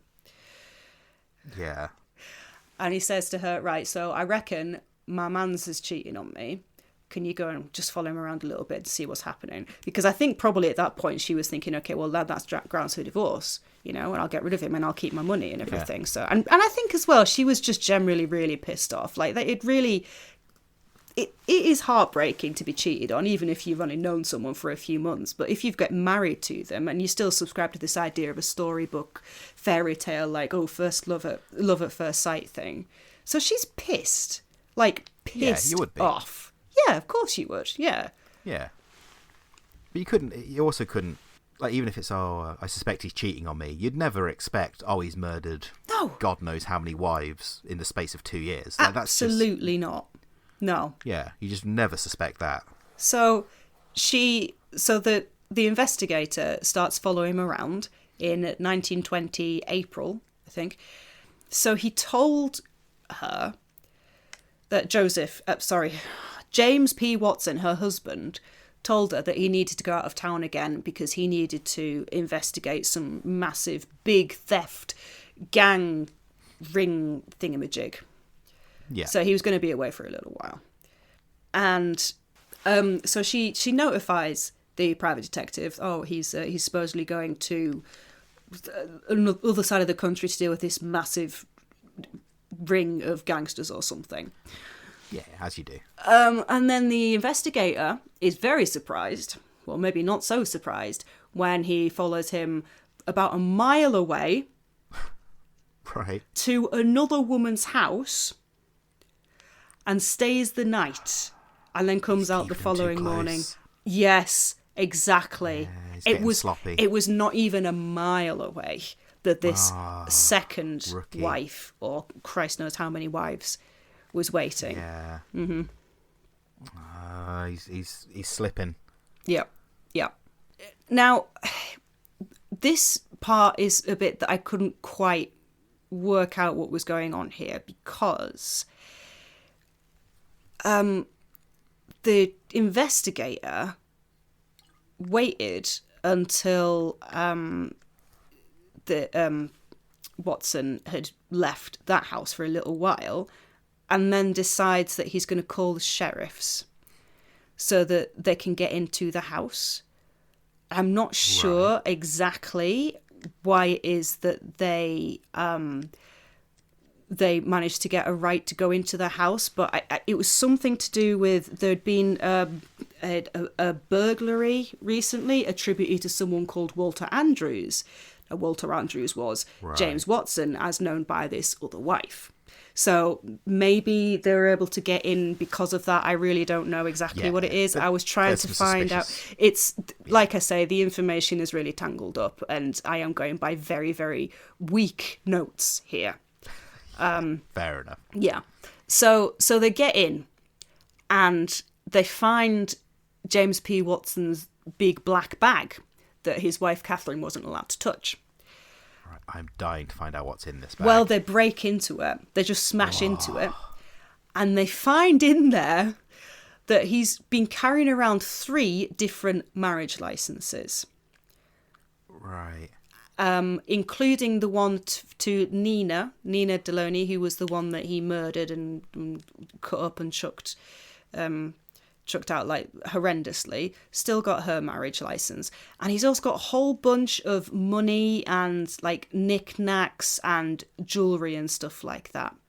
He's got all of these bits and bobs of all of these women, and in that bag as well, he's got his lists of women who he is currently corresponding with. Wow. And that amount that he is currently working with, like corresponding with, dating and everything, is 20. Yep. 20 different women. He is currently seeing 20 different women. 20! How could you even keep track? I know! That's insane. It's completely frigging nuts. And remember, each of these women, he knows... He's tracking the details of all of their family and friends. And he's making notes of like what they like and what they don't like and how he can woo them and how much money they've got, you know? Wow. Absolutely insane. It's completely frigging nuts. Like, I've got 3 friends and I forget their names. Like 20. And bearing he's in playing mind, like a dating simulator and he's like writing a strategy guide. This is mad. But how is that happening? Because I remember when I was on a dating website, I'd be chatting to maybe 3 guys at a time, and that was enough. That was more than enough, if I'm honest with you. It was never more than 3 guys at a time. I couldn't handle it. And that was literally just getting to know them. You know, I didn't know anything about their finances or their jobs or anything to do with their family. That was more than enough. I do not understand how this man could... 20 at once. Yeah. 20 alive on women. Website. Just like one of them messaged like, "Oh, sorry, who the fuck are you?" It's like, we've been messaging for months. Yeah. Like, I'm James or whatever. But that wasn't a problem for him because he's keeping all of the notes. You know, he's got a file of facts over here. I mean, I've got to admire his dedication. I'm impressed. Yeah. In all honesty. Yeah. I would say, no, I was about to say fair play to him, but no, not fair play to him. He's murdered countless women. No. But, so here's the thing. Bigamy, obviously, is illegal, and I do believe it was illegal back then as well. So he is legally married to all of these women. A lot of them, they don't even know are dead yet. He's chatting with 20, like dating 20 of them, like alive women. Yeah, I am overwhelmed just thinking about it. I really am. Oh God. And can you imagine the confusion when the women had the same name? Can you imagine that? Oh God, I would be, every time I go on a date with them, I'd be there like having to write a crib sheet on my hand. Like, okay, so this is the Catherine that likes cats, but doesn't like dogs, you know? I think I'd go the other insane. Catherine's definitely allergic to cats. Yeah. So he really has to stay on top of that one. Yeah, I'd be like Memento, just tattooing it all over myself. Yeah. Tattooing it. Yeah. But then I suppose you got to explain that to the other wives. It's like, why have you got an essay on Jessica written on your back of your calf? And why have you got a tramp stamp of like Marie's dietary requirements? Just like the most insane cheating notes. Yeah. Like he's in an exam, but oh God, I just... like all over like his water bottle, he's got like some notes, and then on like the inside of his eyelids, he's got some more, and then he's just got like hidden notes in everything he owns. Just that's insane. So does she, like, now that there's a provable crime of, was it bigamy? Yeah. Is that his downfall? It's like all the murders, I can live with the murders, but bigamy is where we draw the line. They don't know about them yet. So, after they get all of this information, the sheriff's office are like, okay, for one, Jesus fucking Christ. And then for number 2... Firstly, they... what the fuck?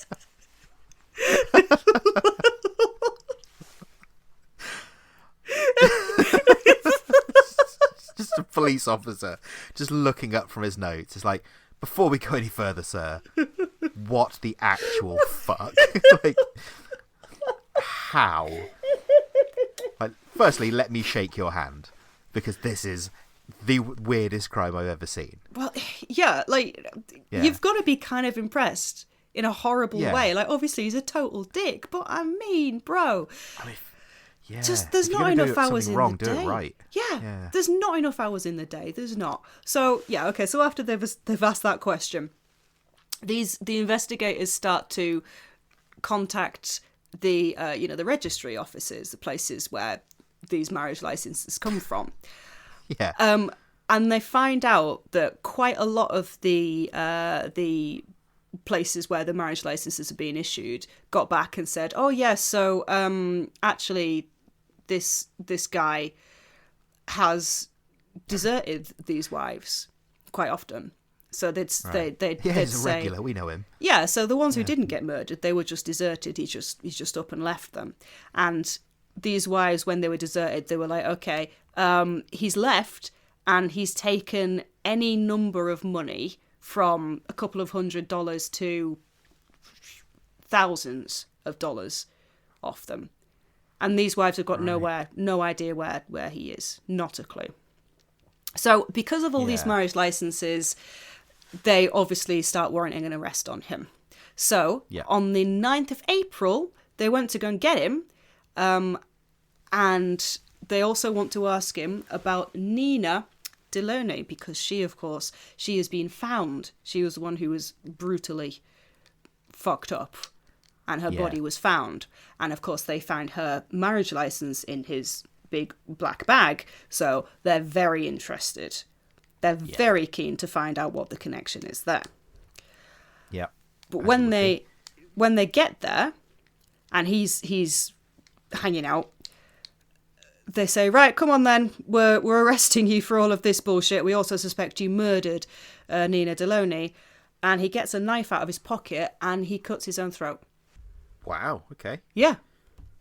That was a bit of an overreaction. Dramatic, yes. Flair for the dramatic, that man. Yeah. Oh. Well, that was a very sudden end to his story. It's not. It is not the end. Oh, okay. No. So he tries to kill himself because he can't deal with what's going to happen, presumably. So he gets rushed to the hospital, and the investigators start putting this big, just all of this case together the best that they could, starting with the big black bag and then tracing all of these different women and everything. And of course, Catherine, she's involved. She's like, right, okay, I'm not having this. Gives as much information as she can. Like, absolute legend. It's really because of her that he was eventually caught, because of her tenacity. Yeah.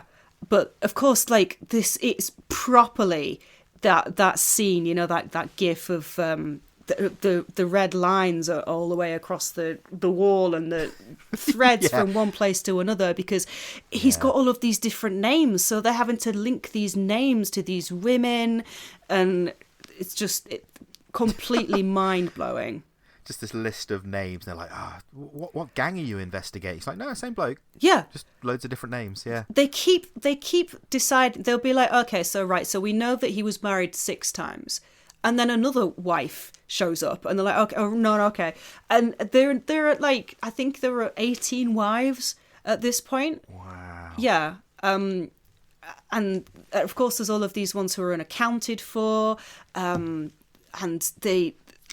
they're able to see that it's not just the particular places in California and Canada. It kind of spreads out a little bit more to the West Coast. So this man he's prolific. He's everywhere. And again, like I said, I do not know how he had time in the day. I wonder if he ever slept. He was just constantly on meth or something. I don't know. Yeah. And the amount of money that had been taken, all of these women who had been abandoned rather than killed by him, they're obviously pissed off. They want their money back, and they want to know what the hell's happened to the husband. And when the authorities contact all of these wives, they're like, oh, he's fucking alive, is he? Is he? Right, well, he owes me this much money then.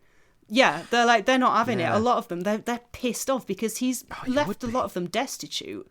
And they're already widows, so they're having a shit time, and then their husband fucks off, you know? Absolutely awful. I wonder what the criteria was for the ones that he murdered versus the ones that he just ran away from. What drove that decision? Yeah. I'm not sure. I wonder if it was a case of like, I just can't be bothered, you know? Or maybe he saw an opportunity to just leave, and he just took it. Yeah, or maybe like the ones that he murdered like had their own car. It's like, she'll follow me. Mm-hmm. Whereas the ones that are like, you know, have no means to travel, it's like, if I just run a state over, they'll never go. But yeah. So, did they save him at the hospital? Did you say? Yes. Okay. Mm-hmm. So what happened to him next? Well, they slowly started connecting him to the deaths of different women, you know, women that they started to find in the lakes. And they started to pull together all of these names. And I think there was something like 15 or 16 names that he went by altogether. And during the investigation, they eventually managed to trace a storage unit in LA under the name C.N. Harvey, which was actually James Watson. And that was where he'd been stashing stuff from his previous wives that was just too big for him to put in that big black bag, or too big for him to have in his houses or whatever. They found a lot of Nina Deloney's furniture in there. And they also in there, they found loads more letters that had been written by him, presumably, with a typewriter, so that he could then send them to family members who thought that those women were still alive. So when you said that he had been sending letters to the family, I was like, but surely they'd notice that their handwriting changed, but typewriter makes a lot more sense. Exactly, yeah. He had to specifically use a typewriter so that these poor family members wouldn't be... Because, of course, after they've not heard from someone for a while, they start to ask questions, and that's when he'll start using a typewriter to say, oh, no, actually, I'm fine, it's okay. Because then, of course, that means that he's still able to... Send more money. Yeah, he's still able to access her money, and they don't have any reason to try and access it and everything.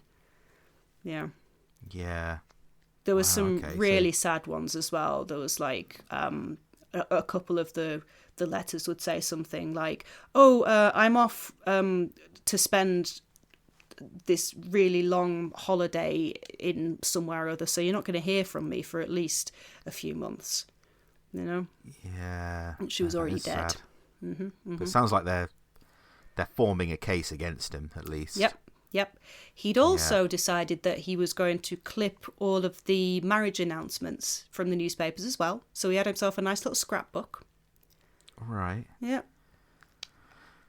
Dark. He'd also kept things like little maps and stuff of where he'd gone with the previous wives, and that is actually how they found Nina's body. Wow. And the sentimental, map, at least. Yeah, but the map it was stained with her blood, so it's pretty horrendous. Oh, yeah, God. yeah. I think that's probably what they found, the map, but it was covered in blood, and they were like, right, we need to find out what the fuck's going on here. Yeah.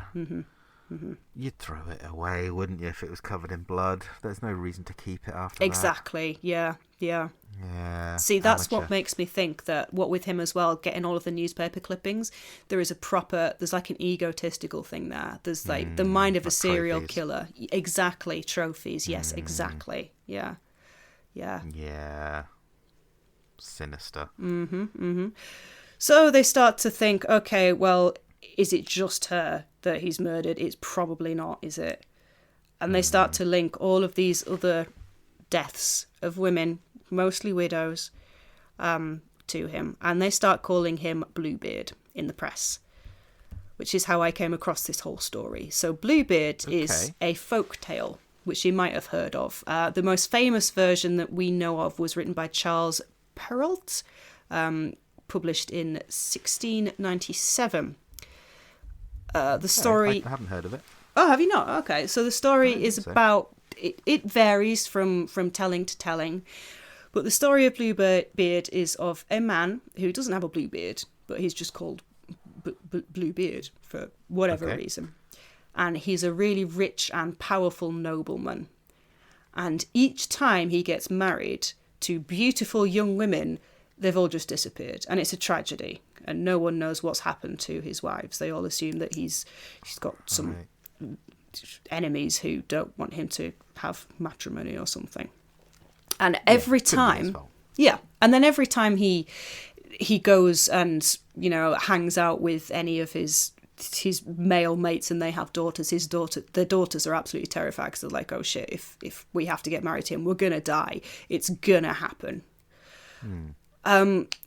He eventually gets married to one young woman and says, okay, I need to go away for a bit. Here's the palace keys. You can go in any room at all, and there's all my riches and lovely stuff in there, but there is this one room here that you cannot go into. And if you go into that room, I will be very pissed off with you. But of course, she's young and interested. And I'll be honest with you, if I was in her situation, I'd be like, well, I want to know what's in that room, obviously. I know he's off somewhere. I'm going to go straight to that room. I don't even care. Yeah. She goes to the room and opens the door, and that's where she finds all of the corpses of his previous wives hanging on hooks from the walls. Horrified, Right. she drops the key and runs away, and she tries to wipe the blood stain off the key where she dropped it, but she's not able to remove it. And that's when Bluebeard unexpectedly returns to find the bloody key and knows that she's been in there. So he says that he's going to kill her and he's going to add her to his collection. But just as he's about to deliver the fatal blow, her brothers show up and they fuck him up and they kill him. Nice. Yeah, it's quite... I always thought the ending was a little bit anticlimactic, like a little bit Deus Ex Machina, because it is quite a creepy story, isn't it? It's like proper gross, grim fairy tale. And then just a load of blokes arrive and fuck him up. It's like, oh, okay, fair enough. Yep. Brothers just show up. Yeah, that's a bit of a convenient ending, isn't it? Yeah. Interesting story up to that point, but makes sense why this guy's called Bluebeard then. Yeah. So they've like pieced together this case against him. I assume he's fucked. Like, I don't think he could make an excuse for any of this. Well, no. I mean, yeah. He, I think they expected him to be this, I don't know, just a nut house, just an absolute mad lad. But he was quite, he was normal seeming, you know? He was described as a gnome-like fellow by the detectives. Gnome? Yeah, gnome-like. I don't know what that means. Sleeps on a toadstool. Loves the forest. Yeah, what a weird description. I know. Often found in gardens. I don't understand exactly what that means. I don't think he looks gnome-like when you see pictures of him. He just looks quite intense. Big red hat. No. Wild. But he was really clever and he was charming and I suppose well-spoken and everything. I mean, you'd have to be for that many wives, surely. Well, absolutely, which is why I think calling him a gnome-like fellow is a little bit mean, you know? Oh, yeah, you don't want to hurt his feelings. So when he's in the hospital, he finds out that Elizabeth Pryor's body was found. And that hits the newspapers and everything. And so, yeah, when he finds out that two of his wives' bodies at this point, no, one of the wives' bodies has been found, he's in hospital and he's still recovering from trying to kill himself because it was a proper, wound. You know, he did need to really, really need help for it. And as soon as he heard about that, he managed to somehow get a scalpel from somewhere and slit his wrists open. Wow. But the hospital staff stopped him before it could be too much. Yeah. And I assume another member of staff went, what the fuck are you doing leaving a sharp thing near a guy who tried to cut his thorax, not thorax, throat. Shut up. Right. Yeah. Mm-hmm. Okay. So he's tried to kill himself twice. Yep. To avoid... Be ironic if he got the death penalty, wouldn't it? At this point. Yeah, exactly. Yeah. Save a bit of money. So at this point, the investigators on the case, they were trying to talk to him and they were trying to get some kind of confession from him because they've got all of this documentation. It's so obvious that he's done it. It's so obvious, isn't it? Yeah. He's killed at least two people, but he's definitely killed Elizabeth Pryor. And he just kept pretending that he didn't know. He'd be like, oh, I can't remember. Oh, I don't know. I don't know where I was. I don't know if I know her. I don't know. Maybe. Oh, I can't remember. I don't know. Who can keep track? But then, eventually, especially after he found out about Pryor's body being found, he kind of realised that he was fucked and he slowly started to confess. And he initially confessed to killing 4 women. Right. How many do you think? Do you think that was 4? Well, you said there was at least, 18 marriages? Mm-hmm. At least. I reckon he's killed at least 9. I reckon he's a half. No, you know what that is exactly the number that he ended up confessing to. He confessed to 9 altogether. But we're talking at least. And this is only what he admitted to. Yeah, I mean, once you go into double digits, the punishment's so much harsher, so he sort of admit Oh, to you nine, think give so? him something. Yeah, that's what it is. Yeah. Yeah. And each time he would admit to these, he would say, "Oh, just something came over me. I don't know what it was." Yeah. Yeah. Compulsion, just 9 times. And he was very picky about what he would say that he could remember. But it was at that point, it pisses me off, because it's like, okay, fine, you've agreed to admit that you've killed these women, so just give us all of the details. Stop being like, oh, I don't know where I buried her. Oh, I don't know where I left her. If he's admitted to 9, that's... You're probably looking at the death penalty anyway at this point. Like, the punishment's not going to get any worse. You may as well just confess to everything at this point. Because, it's not like, oh, they're going lenient on me because it was only 9. Yeah. Yeah. Yeah, he sounds a bit... He actually made a public statement. Okay. And this was just before he took the police to go and find Deloney's body, with the map that they'd found. Is it even reasonable to think my acts are the work of a sane man who is in a position to control himself? My every act shows I am to be pitied more than to be blamed. Right. But he has the lucidity to realise he's insane. But apparently. Do you think that absolves him? Because that's what he's saying, that obviously I'm nuts. Therefore, give me a break. No, because insane people don't realise they're insane. Like, he's obviously... If he has enough sanity to realise... That means it's like... If we take him at his word, that means his sanity comes and goes. Mm-hmm.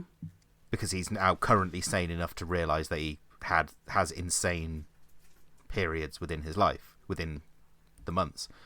So he must have had sane periods between all the murders, in which case a normal person would not go out and find another wife, not take them on the same fishing trip.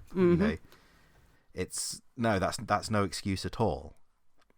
Because either he's just lying through his teeth and he's just an awful, awful human being, or he genuinely does have these moments of madness, but he must have moments of sanity. So you'd either hand yourself in, or you'd at least feel awful about it, and you'd do something in those moments of sanity. And he didn't, clearly. So, no, I don't believe him at all. Yeah. He actually... He did have some physical problems that would have affected his mental state. I'm not giving him a pass or anything, but here's one thing. You've got to understand these things. So he grew up with a certain kind of genital condition called hypospadias, which at that time would have been a bit of a problem, because then you have a bit of a gender problem here. So he had a deformity, and he would be taken the piss out of by the other boys, for example. So already that's not great, is it? And one might suggest possibly there was some kind of hatred towards the female sex because of that. Not only that, but because of how his mother treated him, which was actually something that one of his many wives, who was ridiculous, used as something to try and defend him, because she seemed to think that, she was very pick-me, and she decided that, it's because of women that this has happened. But, I mean, he's got like a million wives, so obviously one of them's going to be a self-hating misogynist. Yeah, exactly. Yeah. He told the court and the investigators that he'd always had a normal sexual impulse, but as a young man, he was in some doubt as to this matter on account of his deformity. So he genuinely had some sort of gender dysphoria. Right, okay. And his first sexual experience when he was 20 with a woman of the street, he says. And he said that the experience was a great relief to his mind, because like, oh, thank God I'm not gay. Right. Yeah, I know, right? Better murder some wives. Yeah. Yes, exactly. So this is from an article called "The Case Case of J.P. Watson, the Modern Bluebeard. This was published in 1922 after he'd been sent to prison. Right. So Sorry. what was his, like, genital disfigurement or what have you? Or was it purely, like, gender-based, like, sort of, rather than physical? Because in some things he's just being referred to as a hermaphrodite, but I don't think it's quite the same. Okay. What happens when a male's hyperspadias? So the opening of the urethra is on the underside of the penis instead of the tip, which would presumably mean that he has to sit down to pee, which, by the way, is a thing that men do anyway, and it doesn't make you female. Yeah. Friggin' stupid. Doesn't make you a woman, you know. Not that Well, one, it's... that would define that anyway. I mean, let's not get into that argument, but... No, but, like, sometimes it's just more comfortable. It's a bit more hygienic. Mm-hmm. You know, less risk of splashing. And sometimes it's just nice to just sit and just chill out. Take a break. Take a breather. Glad we covered that topic. Okay, good. But it does mean that the penis is it just looks very different. Only the top half of it is covered by foreskin, apparently. And it would... Huh. I don't know if it would cause a problem with conceiving or not, because I couldn't find any information that suggests that he ever had children. Because that was my other thing. He's got that many wives, you know? Yeah, but no kids. No. And contraception wasn't exactly a thing back then, or at least not as common, I wouldn't have thought. Okay, I've just seen a picture. Maybe. I don't recommend okay. it, but I mean, I'm saying that isn't that I don't really want to see anyone's penis. It does look like it doesn't. It looks like something that the other boys at school would take the piss out of you for, because, you know, children are horrible. But, you know, it's not actually a problem. There's nothing wrong with it. I'm sure you can perform just as well. It's just that your penis is a bit more understated when it's not, you know, not ready to go or something. It's like it can cause undermasculization, as it's called, which can just make you look very small when you're not ready to go, I suppose. So, sounds efficient to me. Small when it's not needed, big when it is. Well, yeah, that's exactly what I wish my boobs were like. But at around this time, it would have been a problem. You know, where you talk about masculization and everything, and you know, like he wanted to be sure that he wasn't either gay or a woman. You know, and then just started being an absolute slag, apparently. Yeah, better yeah. Marry and kill. Marry, fuck, kill a lot of women, yeah. So at some point after his first marriage or something, he said that he started to get really bad headaches, which then they turned into seizures and epileptic fits. Now, it says it was reported that he had them as a young man, but, I mean, I don't know if that means he said it, in which case, Christ knows. And I don't know if he was just trying to make an excuse at this point. But he said that he knew what the symptoms of epilepsy were, which would suggest that he knew that there was leniency towards people who had epilepsy, because they could, you know, he reckoned that they could do something horrible, like accidentally murder someone, and then be like, oh, sorry, I had an epileptic fit. Now, I don't have an understanding of epilepsy that's particularly, you know, insane, that's particularly intense, sorry, but to my understanding, if you see a flashing white light, you don't start murdering your spouse. Yeah, you definitely don't go to the riverbank, get a rock, hop on a boat, paddle out to the middle, bludgeon someone to death, and then not tell anyone afterwards. That's as far as I'm aware. Yeah, that's not a symptom of epilepsy. I mean, my dog apparently his breed is quite prone to epilepsy, so maybe I do need to worry. I mean, he might paddle me out into the middle of a lake and bludgeon me to death. I'll keep an eye on that. I'll do some research. Okay, good. Yeah. So he claimed that he would have problems, but he had nervous breakdowns. For example, he went through severe depression. He was really struggling mentally. And when by the time he got married for the first time, when it says here he was 33 years old, not 43. So my maths is either crap or I got the first date wrong.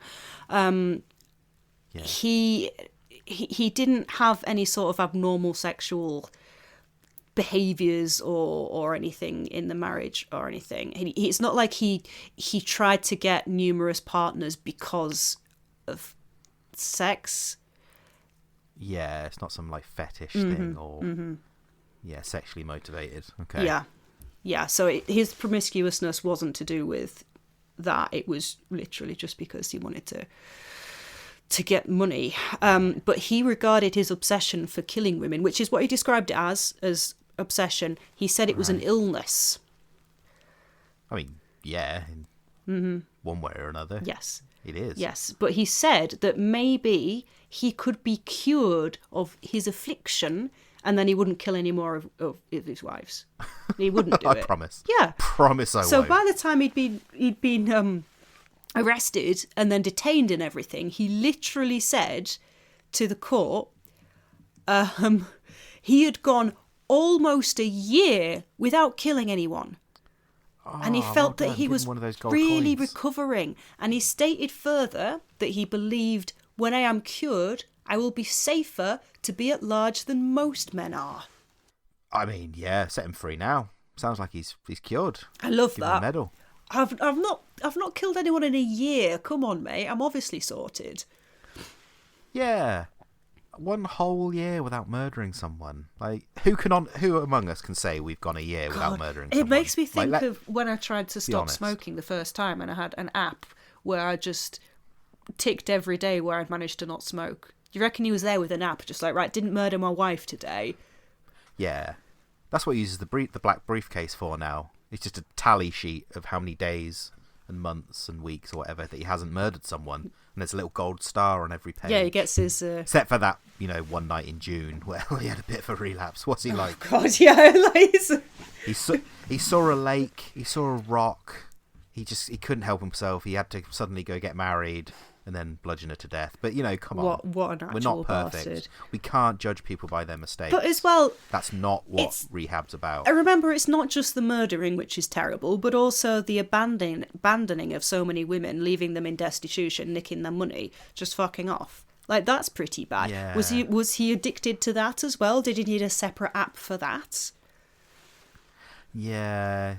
I think his process to rehabilitation is long and complicated, but he's gone a year without murdering someone, so we need to reinforce the positive, things that he's done rather than focus on the negative. Like, yes, he scammed another 18 women out of all their money in that thing, but he didn't kill any of them. That's the thing. He's clearly a changed man.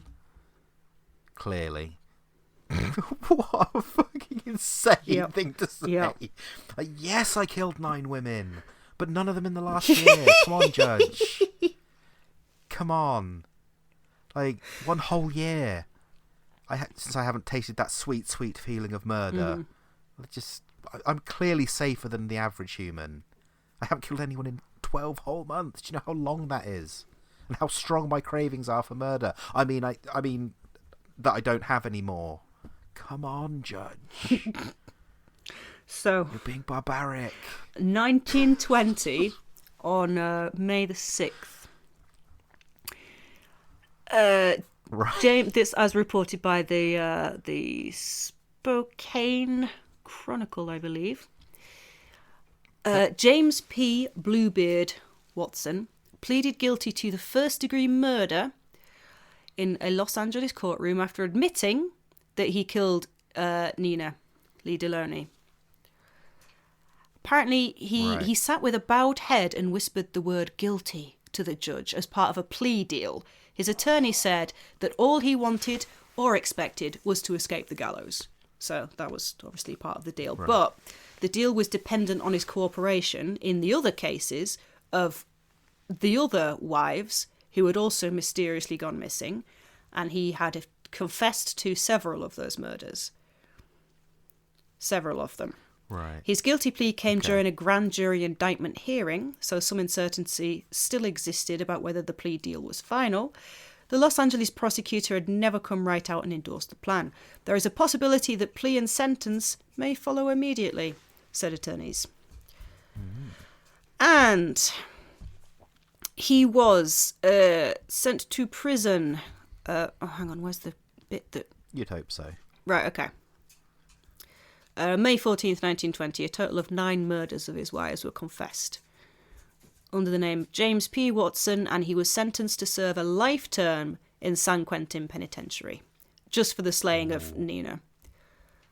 Yeah. So San Quentin's a bad one. Isn't that like the notorious prison? Is it? Where it's like, I think so. I think San Quentin is the one where they send the worst people in America. I think it's... I mean, the fact that I've heard of a specific prison is a sign that it's a bad one. But I think San Quentin is the infamously bad prison. So, sounds like where he belongs. yeah, Or was. I don't think he ended up being charged for bigamy as well. But as part of the case, the officials did declare that he was married to at least 20. At least. Wow. That's just madness. What an insane story. Yeah, it's just completely nuts. But he hasn't killed anyone in a year, though, so... Well, I mean, no, not now that he's in prison. Yeah. Yeah.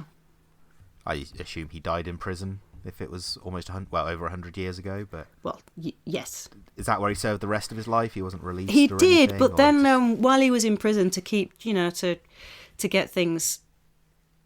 to keep himself occupied, he started to really do a bit of creativity, and he started to write poems, which he tried to get published. Oh, as you do. Yeah.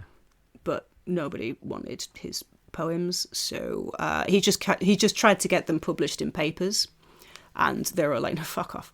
Yeah, we don't want this. And then this is nuts. In 1925, now this is according to the Morbid podcast, they did an episode on this as well. Apparently, in 1925, he started talking to a Los Angeles journalist, Wycliffe Hill, and he convinced this journalist that he'd got $50,000 worth of all of the gubbins from his wives that he'd killed or left. And he'd put it all in like a big box, and he'd buried it in Los Angeles. Right?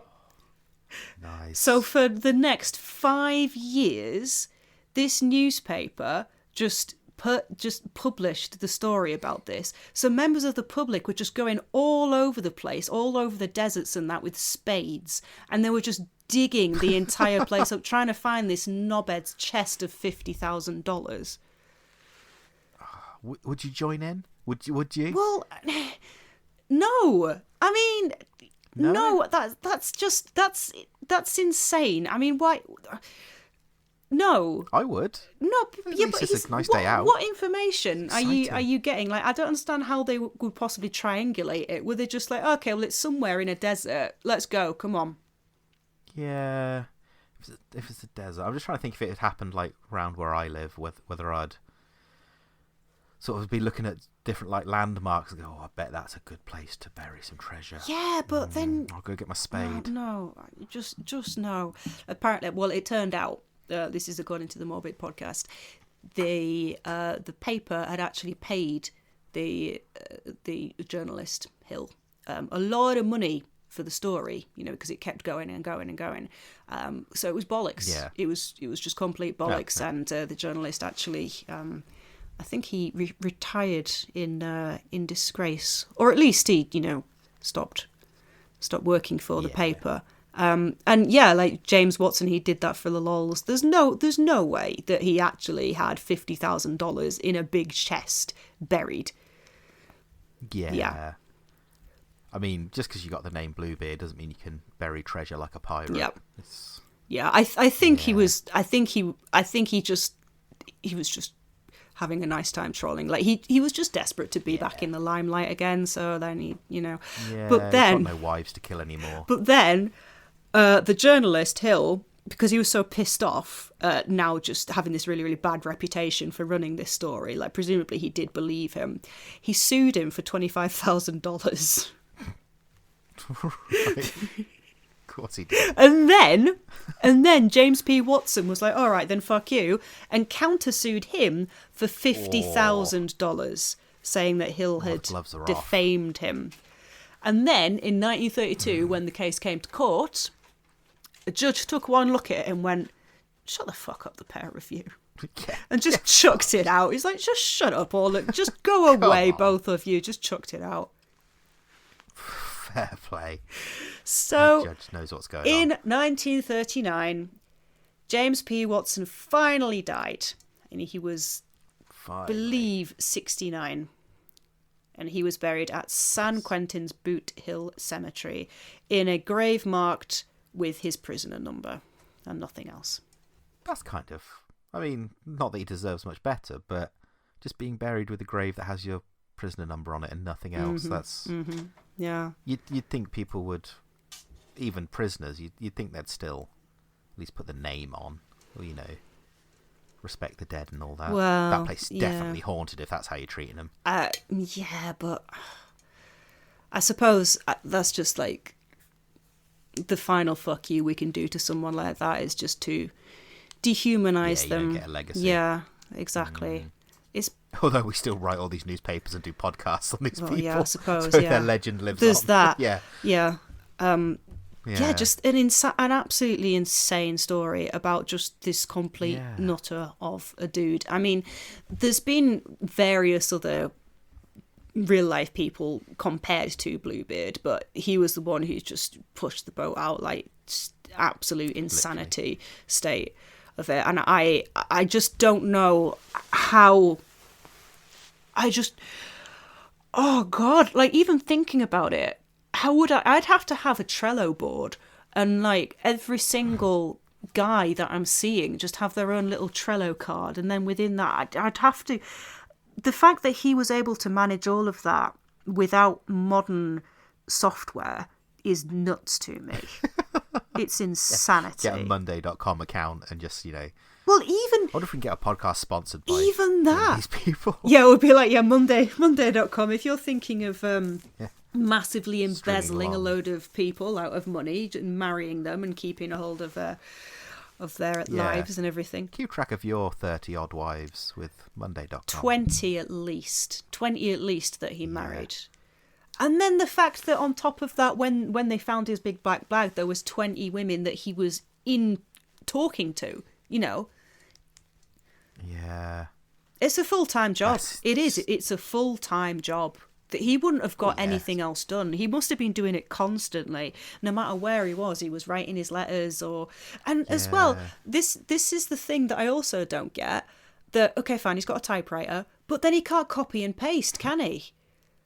No, everything's typed out by hand. Nowadays, it'd be so much easier to run a racket where you've got 20 wives and you're seeing another 20 of them. So much easier. You can just do a bit of copy and paste, and you can do your emails. You can... Yeah. Get AI involved. Yeah, now. it would be so easy. Yeah. I'm surprised he found time to be an FBI agent as well. Yeah. Like, how do you juggle those two things of like, I've got these crimes to investigate, but I've also got these crimes to commit? I mean, he wasn't really an FBI agent. I mean, that's what an FBI agent would say. Well, no, he wasn't. He was lying about that. I know he wasn't. Okay, right, good. You know how jokes work, right? I managed that. Yeah. And investigate insurance fraud or whatever he said he was doing. Yeah, he was investigating all sorts of things. I don't think he told each wife that he was an investigator I think he genuinely did do loan management and stuff for a while. Right. But I think each wife had a different idea of what his job was as well. Yeah, that's another thing he's got to keep track of. Which Monday.com would be perfect for. I'm really pitching for a Monday.com sponsorship. Yeah. Perfect for this sort of thing. Well, there you go. Yeah. I mean, I'm exhausted now. I don't know about you. That was quite a long recording. A very long recording, so good luck cutting that one down. Yeah, but it's a fascinating story, so it sounds yeah, like it's wrapped up. Okay, well, here is something natural to end the conversation. And we'll see you next time, or hear you. Or you'll hear us next time. Do you want something better than that? Like, that was good. You but want I need you? it to end. I just did an entire frigging 2-hour lecture on some lad who was fucking about with Christ knows how many women. I was here trying to go through various different files and folders, trying to find which women and that woman and that. Do you know the amount of mistakes I must have made during that podcast when talking about each of those women? When that's fucked up, because those women deserve to be remembered and called by the names that they are and the deaths that they were and all of that. But I definitely made some mistakes because there were so many frigging women that he was mucking around with. This guy was a bastard, and now he's made my life more stressful as well, beyond the grave. He can go and fuck himself. That's the real crime. He can go and fuck himself, this guy. He can fuck off. Absolute gnome-faced twat. The gnomish dick bag. Well, thank you for telling us that story and doing the research and, you know, going through that. It was a good, fascinating story. And we thank our listeners for listening. So thanks for listening, and we'll join you next time. Right, that's a good outro, is it? Okay, if you say so. Okay, bye.